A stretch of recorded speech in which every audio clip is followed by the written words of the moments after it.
بسم اللہ الرحمن الرحیم نحمدہ ونصلی علی رسول الکریم اما بعد۔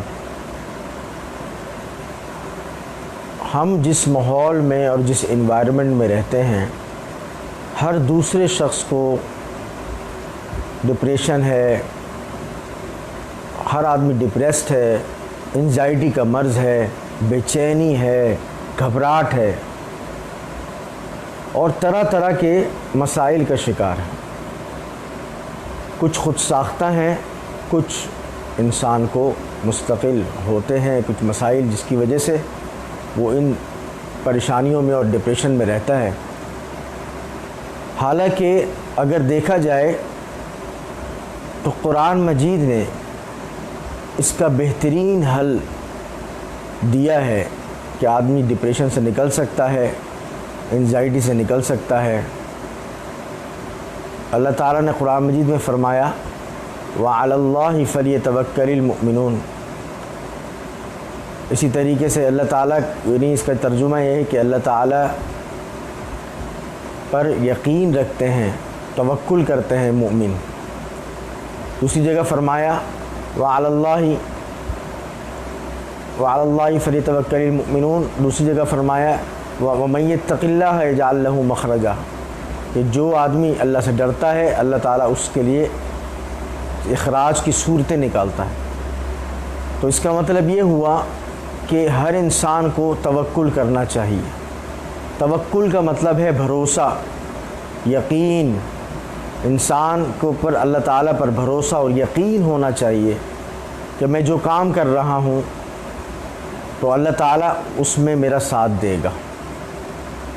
بعض اوقات جاب کر رہے ہوتے ہیں، اس میں پریشانیاں آتی ہیں، بعض اوقات شادی کے مسائل ہوتے ہیں، اس میں پریشانیاں آتی ہیں، بچوں کے مسائل ہیں، اس میں پریشانیاں آتی ہیں۔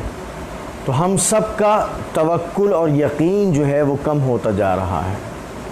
اگر ہمارا یقین اور توکل اللہ تعالیٰ پر مضبوط ہو جائے تو اس سے ریلیکسیشن ملے، مسائل حل ہوں اور تمام اسباب کو اختیار کرتے ہوئے توکل کو اختیار کیا جائے۔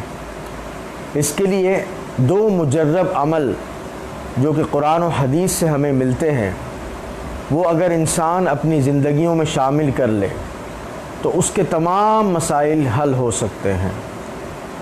وہ کیا ہے؟ دو دعائیں ہیں جو قرآن مجید نے ہمیں تعلیم دی۔ ایک یہ کہ انسان جب بھی کوئی پریشانی آئے اس میں یہ پڑھتا رہے کہ وَمَن يَتَّقِ اللَّهَ يَجْعَل لَّهُ مَخْرَجًا وَيَرْزُقْهُ مِنْ حَيْثُ لَا يَحْتَسِبُ۔ یہ سورۃ طلاق کی آیت ہے اور اس کا ترجمہ یہ ہے کہ جو شخص اللہ تعالیٰ سے ڈرتا ہے اللہ تعالیٰ اس کے لیے راستے نکالتا ہے اور اس کو ایسی ایسی جگہ سے رزق دیتا ہے کہ جہاں سے گمان بھی نہ ہو۔ تو یہ ہر وقت اگر ہم اپنے ذکر و اذکار میں اس کو شامل کریں تو یقیناً اس سے راستے نکلیں گے، راہیں نکلیں گی۔ اور دوسرا مجرب عمل یہ ہے کہ حسبنا اللہ و نعم الوکیل، نعم المولا و نعم النصیر، کہ اللہ تعالیٰ سے ہر وقت ترجمہ کیا ہے کہ اللہ تعالیٰ میرا بہترین کارساز ہے اور وہی کام کو نکالنے والا ہے۔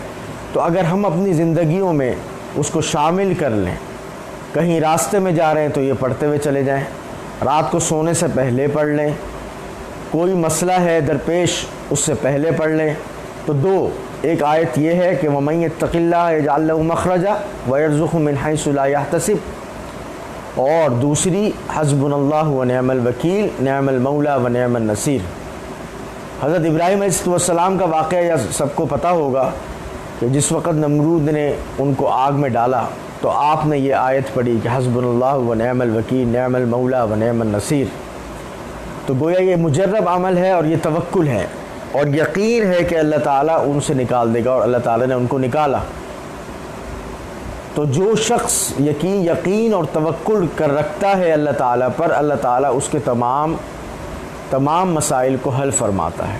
ایک حدیث میں آتا ہے جس کا مفہوم یہ ہے کہ اگر لوگ توکل کریں جیسا کہ پرندے توکل کرتے ہیں تو اللہ تعالیٰ ان کو ایسے رزق عطا فرمائے کہ جس طریقے سے پرندے صبح خالی پیٹ نکلتے ہیں اور شام کو بھرے پیٹ واپس آتے ہیں۔ تو توکل اور یقین کا درجہ انسان کو اپنا حاصل لینا چاہیے. ظاہری اسباب انسان اختیار کرے. بعض اوقات ہوتا ہے کہ آج کل کہ وہ ظاہری اسباب کی طرف اتنی توجہ ہوتی ہے کہ اصل اللہ تعالیٰ رب العزت کی طرف توجہ کم ہو جاتی ہے، اور یہ کسی طرح مناسب نہیں. تو گویا اس کے لیے 2 عمل بتائے گئے کہ وَمَن يَتَّقِ اللَّهَ يَجْعَل لَّهُ مَخْرَجًا، تمام کاموں کی آسانی کے لیے. اور دوسرا یہ کہ حسبنا اللہ ونعم الوکیل، نعم المولا ونعم النصیر. تو یہ 2 کام اگر کرتے رہیں تو اللہ تعالیٰ سے امید ہے کہ تمام ڈپریشن اور اسی طریقے سے انزائٹی اور اسی طریقے سے بے چینی، یہ سب انشاءاللہ دور ہوگی. اللہ تعالیٰ مجھے بھی اور آپ کو بھی اس پر عمل کرنے کی توفیق عطا فرمائے. جزاک اللہ، والسلام علیکم.